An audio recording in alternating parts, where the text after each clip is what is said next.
नमस्कार, वाळवण recipe series पाहत आहोत। यामध्येच आज आपण बनवणार आहोत रेशनच्या तांदूळापासून खुसखुशीत दोन प्रकारचे वाळवणाचे पदार्थ। हे पदार्थ बनवताना कुठेही तेलाचा वापर केलेला नाही, त्यामुळे पदार्थ वर्षभरासाठी आरामशीर टिकले जातात।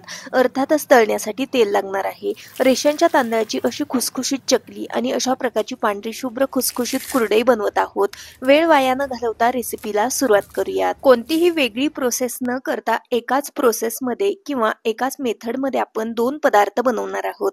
त्यासाठी या इथं 1 किलो इतके रेशनचे तांदूळ घेतलेले आहेत।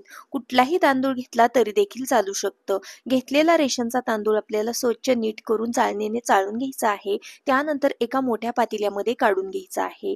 यामध्ये जास्तीचं पाणी घालायचं आहे आणि हा रेशनचा तांदूळ हलक्या हाताने चोळून आपल्याला 2 ते 3 वेळा स्वच्छ पाण्याने धुवून घ्यायचा आहे। असा हा तांदूळ स्वच्छ पाण्याने धुतला तर तो अगदी पांढरा शुभ्र निघला जातो। त्यामुळे हा तांदूळ अगदी छान असा 3 वेळा आपल्याला धुवून घ्यायचा आहे। तांदूळ धुवून झाल्यानंतर यामध्ये तांदूळ बुडून थोडंसं वरती जास्तीचं पाणी येईल इतकं पाणी यामध्ये घालायचं आहे आणि झाकण ठेवून हा तांदूळ आपल्याला 3 दिवसासाठी भिजत ठेवायचा आहे। 3 दिवस तांदूळ पाण्यामध्ये भिजत असताना दररोज यामधलं पाणी बदलायचं आहे। तिसऱ्या दिवशी भेटूयात। 3 दिवस झालेले आहेत तांदूळ पाण्यामध्ये भिजत होता। त्यानंतर हा तांदूळ आहे तो अगदी पांढरा शुभ्र दिसत आहे। त्याचबरोबर तांदूळ अगदी व्यवस्थित असा भिजलेला आहे।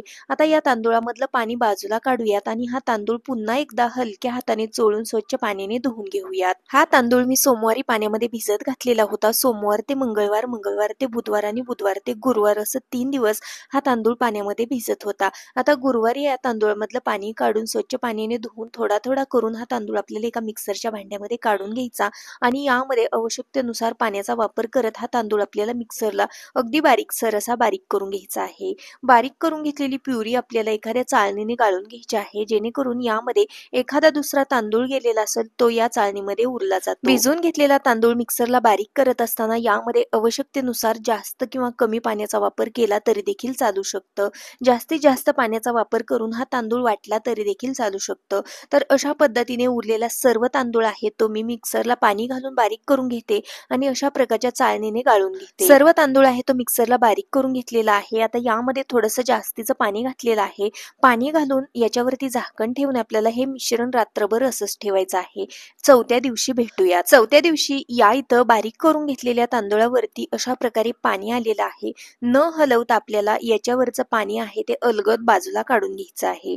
जेवढं शक्य आहे तेवढं याच्यावरचं पाणी आहे ते आपल्याला अलगद बाजूला काढायचं आहे। 3 दिवस आपण तांदूळ पाण्यामध्ये भिजत ठेवलेला होता, त्या प्रोसेसला तांदूळ आंबवणे असं म्हटलं जातं। अशा प्रकारे हा तांदूळ 3 दिवस आंबून आपण त्याच्यापासून कुरडई किंवा कुठलाही पदार्थ बनवला तर त्याला चव खूप छान लागते। तिसऱ्या दिवशी तांदूळ बारीक करून पाण्यामध्ये ठेवलेला होता, त्यानंतर याच्यावरचं पाणी काढून घेतलेलं आहे। या प्रोसेसला आमच्याकडे पीठ मोडणं असं म्हटलं जातं। या ठिकाणी पातेल्याच्या तळाला जो पांढरा शुभ्र चीक राहिलेला आहे यापासूनच आपण कुरडई आणि चकली बनवणार आहोत।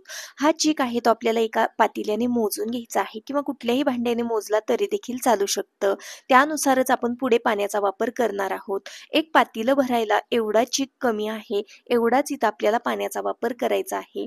आता हा घेतलेला चीक आहे तो मी दुसऱ्या भांड्यामध्ये काढून ठेवते। आता त्याच पातेल्याने मोजून आपल्याला इथं पाण्याचा वापर करायचा आहे।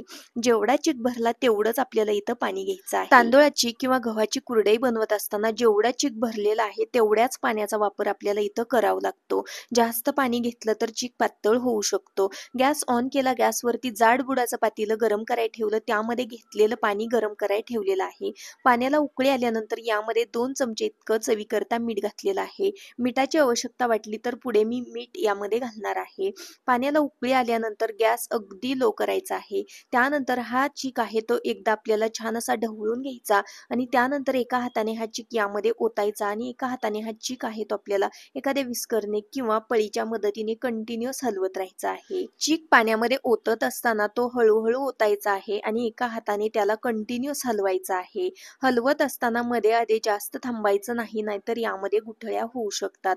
आता विस्कर बाजूला ठेवते आणि माझ्याकडे अशा प्रकारची एक लाकडी रवी आहे। या रवीने मी हा चीक आहे तो फेटून घेणार आहे। चीक फेटत असताना आपल्याला गॅस अजिबात फुल करायचा नाही। लो गॅसवरती कंटिन्युअस अशा पद्धतीने हा चीक आहे तो एकसारखा हलवत राहायचा आहे। जोपर्यंत चीक घट्ट होत नाही तोपर्यंत तो आपल्याला कंटिन्युअस हलवायचा आहे।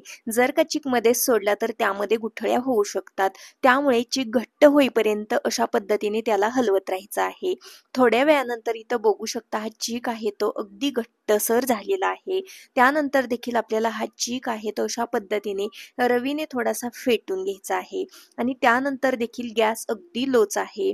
एकदा का आपण चीक पाण्यामध्ये ओतला तर गॅस कुठेही फुल करायचा नाही। आता रवी बाजूला काढते आणि याच्यावरून थोडासा हाताने आपल्याला दाबून घ्यायचा आहे आणि झाकण ठेवून याला आपल्याला 6 ते 7 मिनिटासाठी लो गॅसवरती वाफ काढायचा आहे। चीक शिजवणे म्हणजेच वाफवून घेणे। चीक एकदा मी 7 मिनिटासाठी झाकण ठेवून वाफवून घेतलेला आहे।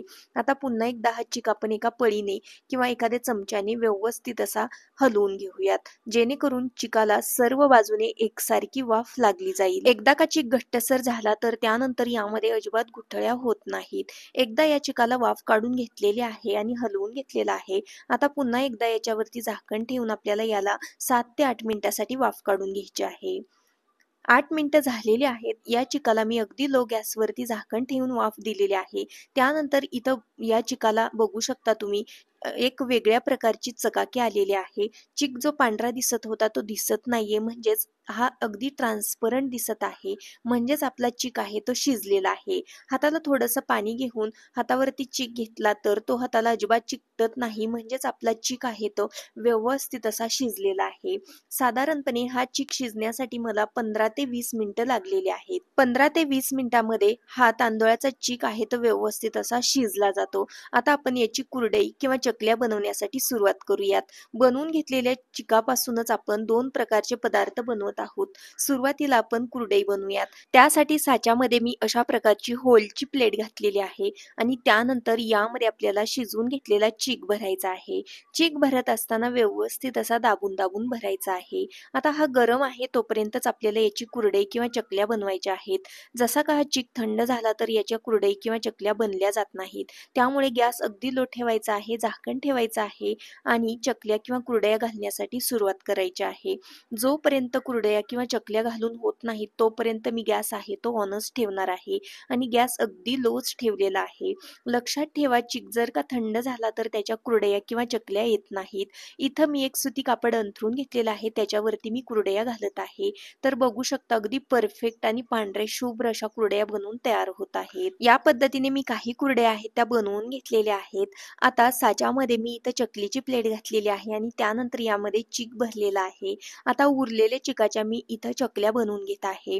तर चकली देखील तुम्ही बघू शकता अगदी गोल गरगरीत आणि पांढरी शुभ्र बनवून तयार होत आहे। चकली बनवताना मध्येच कुठेही तुटली जात नाही, अशा प्रकारचा आपला इथं तांदळाचा परफेक्ट असा चीक आहे तो बनवून तयार झालेला आहे। चीक जर का आपला अगदी परफेक्ट शिजला तर त्याच्या कुरडया आणि चकल्या आहेत त्या परफेक्ट बनवून तयार होतात। तर याच पद्धतीने मी उरलेल्या चकल्या आहेत त्या बनवून घेते। तर इथं मी थोड्याशा कमी कुरडया आणि जास्तीच्या चकल्या बनवून घेतलेल्या आहेत, कारण माझ्याकडे गव्हाच्या कुरडया आहेत आणि त्यामुळे मी इथं कमी कुरडया बनवलेल्या आहेत। आता ह्या कुरडया आणि चकल्या आहेत त्या मी पहिल्या दिवशी माझ्याकडे दुपारून ऊन नसतं त्यामुळे मी फॅनच्या हवेला सुकवून घेत आहे। घरामध्ये फॅनच्या हवेला देखील तुम्ही या कुरडया आणि चकल्या सुकवून घेऊ शकता। थोड्याशा सुकल्यानंतर ह्या कुरडया आणि चकल्या आहेत त्या तुम्ही बघू शकता कापडापासून अगदी अलगद अशा वेगळ्या होत आहेत। कुठेही पाण्याचा हबका देखील मारण्याची आवश्यकता पडत नाही। आता सकाळून माझ्याकडे ऊन येतं तर उन्हामध्ये मी थोड्या वेळासाठी या चकल्या आणि कुरडया आहेत त्या वाळवून घेणार आहे। 2 दिवस उन्हामध्ये चकल्या आणि कुरडया देखील मी छान अशा वाळवून घेतलेल्या आहेत। त्यानंतर तुम्ही बघू शकता अगदी परफेक्ट अशा चकल्या बनून तयार झालेल्या आहेत। कुठेही चकल्या तुटलेल्या नाहीत, त्याचबरोबर कुरडया देखील परफेक्ट अशा बनवून तयार झालेल्या आहेत।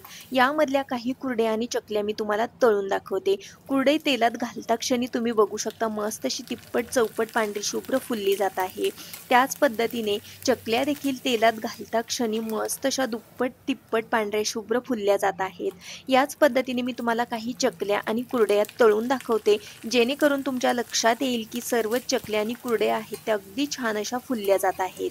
फक्त रेशनच्या तांदळाचा वापर करून या इथं आपण 2 प्रकारचे उन्हाळी वाळवणाचे पदार्थ बनवलेले आहेत आणि विशेष म्हणजे हे पदार्थ बनवताना आपण कुठेही तेलाचा वापर केला नाही, त्यामुळे पदार्थ वर्षभरासाठी आरामशीर टिकले जातात। तुम्ही देखील पारंपरिक पद्धतीने हे तांदूळ आंबवून केलेले कुरडया आणि चकल्या एकदा नक्की ट्राय करा, तुम्हाला नक्कीच आवडतील अशी खात्री आहे।